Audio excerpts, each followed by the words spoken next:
Please welcome Mr. Andrew Yang.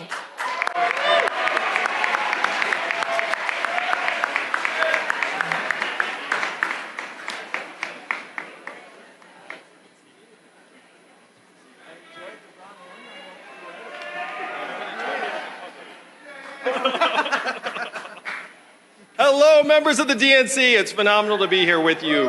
It's an honor and a privilege.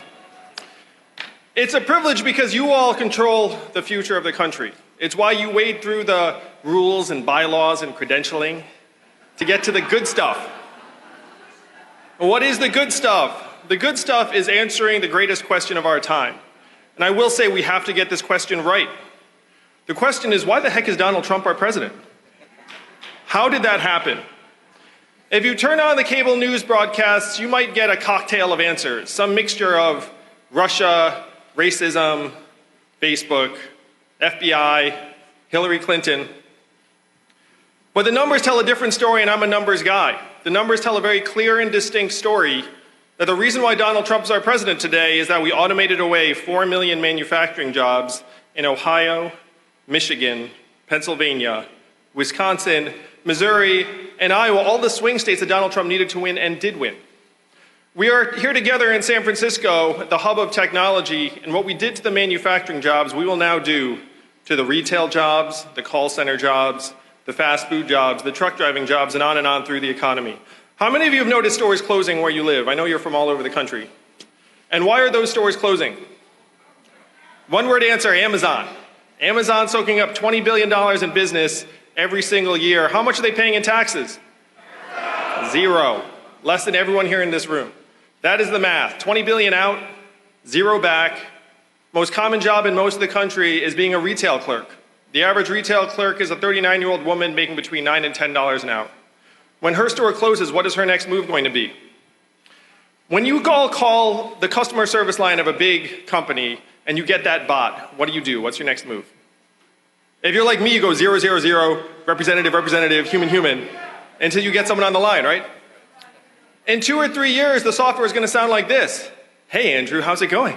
What can I do for you? You might not even realize it's software. It's going to be delightful, seamless, efficient. What is that going to mean for the 2.5 million Americans who work at call centers right now making $14 an hour? Driving a truck is the most common job in 29 states in this country, and my friends here in Silicon Valley are working on trucks that can drive themselves. They tell me they are 98% of the way there. What is that going to mean for the 3.5 million Americans who drive a truck for a living right now, or the 7 million Americans who work at truck stops, motels, and diners that rely upon those truckers getting out and having a meal? We talk about it like Donald Trump is the cause of all of our problems. He is not. He is a symptom. He's a manifestation. We are going through the greatest economic transformation in our country's history, what experts are calling the fourth industrial revolution. When's the last time you heard a politician say the words fourth industrial revolution? Just now. And I am barely a politician.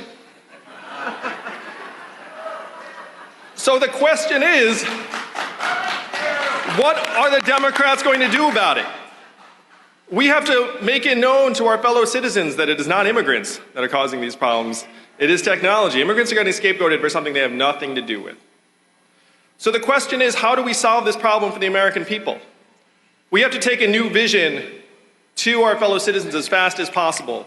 If you've heard anything about me and my campaign, you've heard something like this.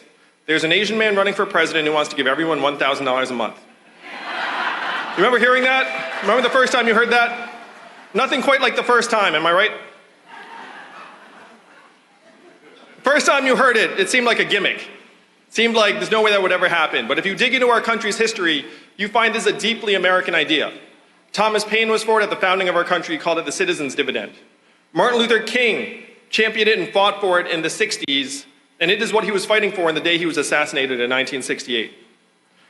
1,000 economists endorsed it in the 60s and 70s. It was so mainstream that it passed the US House of Representatives twice in 1971 as the Family Assistance Plan. And 11 years later, one state passed a dividend where now everyone in that state receives between $1,000 and $2,000 a year, no questions asked. And what state is that? And how do they fund it? And what is the oil of the 21st century? Technology, that's right.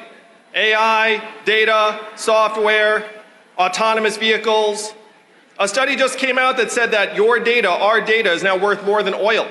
How many of you received your data check in the mail? None of us. In Alaska, they call this the oil check, and they love it. We're going to call this the tech check, and all of America is going to love it.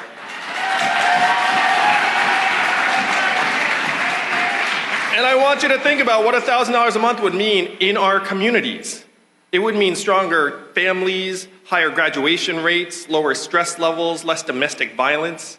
It would start to recognize the work that's actually being done in our communities every single day, would create millions of new jobs, would supercharge the arts, creativity, volunteerism, culture, and political engagement. This is the trickle-up economy, from our people, our family, and our communities up. This is the vision that will win in 2020. And while I'm talking about trickle-up change, we need to have trickle-up political change, which means empowering the state parties. We need to have a 57-state strategy if we're going to win in the days to come.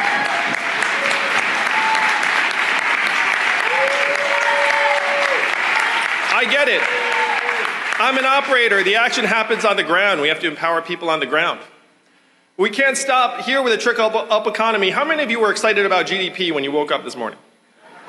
How many of you were like, I'm going to make a big contribution today. I can feel it. If you think about it, we're at record high levels of GDP, also at record highs in this country right now. Suicides, drug overdoses, anxiety, depression, financial insecurity. It's gotten so bad that our life expectancy has declined for the last 3 years in a row. Last time our life expectancy declined for 3 years in a row, the Spanish flu of 1918. Global pandemic. That's the last time it happened. We need to evolve to the next set of measurements. And I talk about my wife who's at home with our 2 young boys, one of whom is autistic. What is her work included at in GDP every day? 0. And we know that's nonsense. We know it's the opposite of the truth. We know that her work, I was off the trail for a couple days taking care of my kids. And you know what I said after 2 days? Get me back to running for president as soon as possible. And if you're a parent, you know exactly what I'm talking about. It's the hardest work there is, but the most important. Instead of this GDP measurement that's running us off a cliff, we should be measuring our shared progress through health and life expectancy, mental health and freedom from substance abuse, clean air, clean water, childhood success rates. This is a vision of an economy that would actually work for the American people. Right now, the Democratic Party is being cast as the party that wants to spend money. We want to move society forward, and we need the right measurements to do that. So this is the vision we have to take to the rest of the country as fast as possible. We have to solve the problems that got Donald Trump elected. If you remember in 2016, what did he say? He said, we're going to make America great again. And then what did Hillary respond? America is already great. And that did not quite work. His solutions were garbage and nonsense. He said, we're going to build a wall, we're going to turn the clock back, we're going to bring the old jobs back. We have to do the opposite of all of that. We have to turn the clock forward. We have to accelerate our society and economy. We have to evolve in the way we think about work and value. And I am the ideal candidate for that job because the opposite of Donald Trump is an Asian man who likes math. Thank you very much, Democrats. Thank you very much. Let's make America think harder and win. Thank you.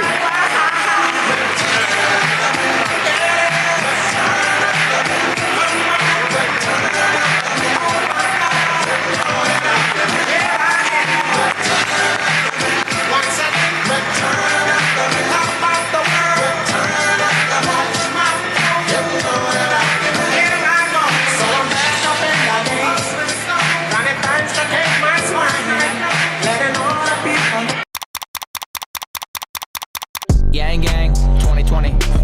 Yang Gang 2020.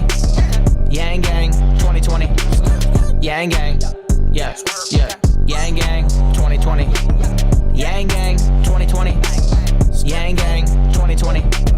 Yang Gang.